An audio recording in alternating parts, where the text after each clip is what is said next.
But basically today we're going to look at the role the NGOs play in peace building. You all can agree with me that the NGOs, the civil society organization, playing important roles in peace building, conflict resolutions, in conflict prevention. You understand? We have several NGOs, several civil society organizations who are doing a lot to make sure that we have peace in our communities, provide material assistance, they carry out interventions, conduct independent research to bring out hidden secret human rights abuses that have been hidden. They go a long way to make sure that they earth certain things that are hidden from the common people. Do you understand? So the NGOs and the civil society have been doing a lot despite the fact that the environment is not friendly. Many of them have been doing a lot.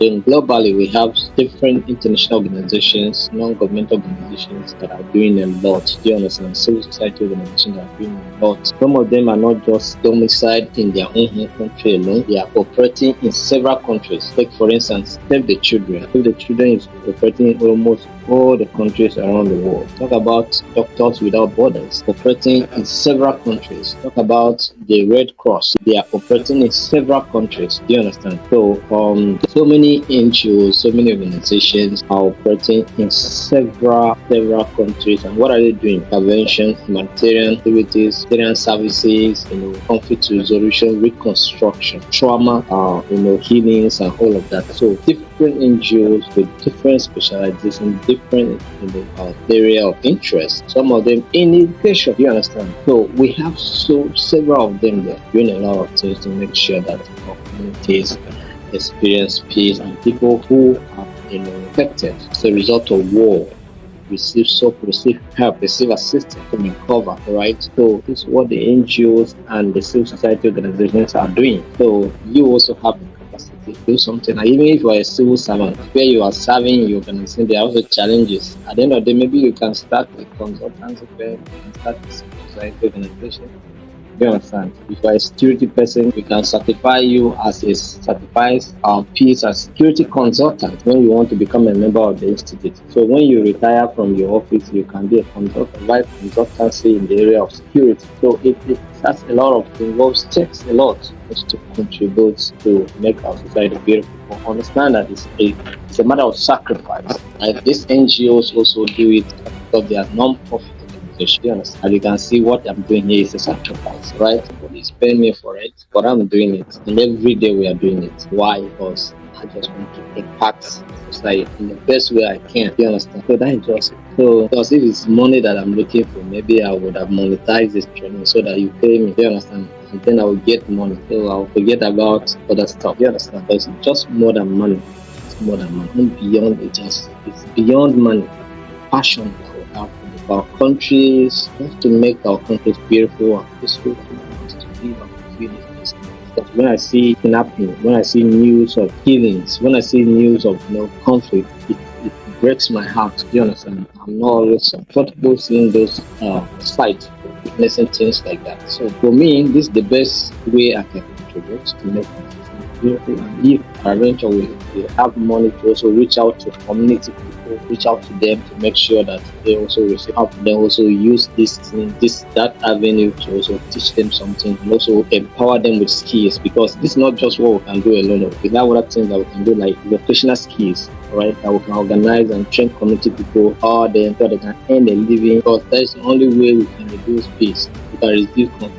Because many people are involved in certain crimes not because they want to, but because they are conditions to do it. Their conditions make them to involve in such kind of crime. Do you understand? Poverty. Nobody wants to be in poverty. Do you understand? So if we can train people on vocational skills and empower them, then I can tell you that many issues that we are having concerning crisis will reduce. You understand? So but we are here now. This is what we can do now. So we are doing it. By the time we are able to raise funds, you understand, to be able to organize such training and still organize them and empower people as much as we can. And it's one of the things I'll be doing next year. It's going to be part of the activities I'll be doing next year. So I believe some of you will want to be part of that as well, just to help as much as you can make sure that we reach out to those people. Non-governmental organizations organizations play a crucial role in conflict resolution. We work with the immediate and long-term solutions, prevent, mitigate, and resolve conflict. So it's not just about conflict resolution, but we do more of prevention and mitigation, because the prevention is better. So it's better to prevent than to wait for conflicts to occur before you come with prevention. Prevention is more expensive than prevention. You understand? It takes me a little effort to be doing what I'm doing now, but it will cost me more if conflict occurs. You understand? Take a lot of effort to make this thing happen. And I'm doing this because there is no conflict where I am. If there is, this thing may not be happening. I may be somewhere running. I may not have time to come and focus and do journey. You understand? I will be on the road looking for safety. My family, you understand? So it will be so stressful to say you will do what I'm doing because there's relative peace. So prevention is better than intervention. You understand? So it's better we work towards prevention, and the cost of prevention is cheaper than the cost of reconstruction. Cost of what? Prevention is also cheaper. Cost of destruction. So by the time you have to, put in more resources to rebuild, it's going to cost us more. So it's better we should work towards what prevention. So, and this is what NGOs does. More of prevention and what resolution. Here there's need for such. Come in and then interact with the combatants and see how they can resolve crises. So there are people that make the result of the crisis. So one of the roles that the NGOs play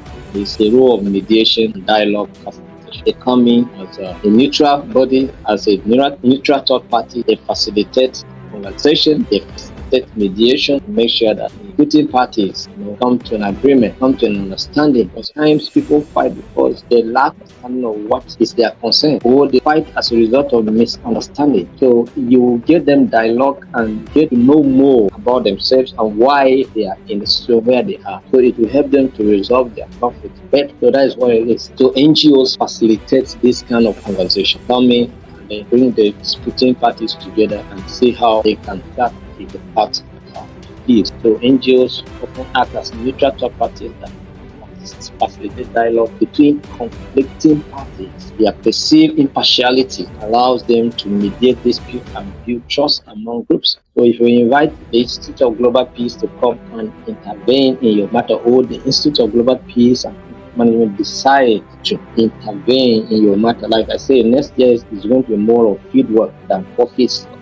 They do office, but it's going to be more of outside work, doing research, doing intervention program, doing on advocacy, several other activities I'll be doing. So I will want you to be part of this. And one way that you can be part of this is to become a member of the institute, so that you can involve either in our Justice Forum group or in our Youth Forum group, that's Youth in Peacebuilding groups, or the Women in Peacebuilding, so that you can also contribute, or you can take a role in your chapter, the state chapter, and then get involved. Then, of course, those of you that are joining us from other countries, maybe before this month end, we make an advert for those of you that want to represent the institute in other countries. But if you are coming to represent the institute, you must first and foremost become a member. Already, we have 3 people in Kenya, or 4 becoming members already. In fact, they are paid. Some of them are finished. Almost all of them are finished paying their fee. Just to process their certificates, sent to them. Then we'll be training people. I think I have someone also from Botswana also, right? She is also willing to stay at the institute in that country. Then we have in Zambia as well. So those that are willing to represent, and I believe in Cameroon as well. Somebody was also speaking with me from Cameroon. I want to see that the institute have an office in Cameroon as well. So those kind of people, we are going to train them. We are developing a manual for you, a guideline in terms of operation, you understand, so that you can do your activities in your own country and see how we work as a unified body.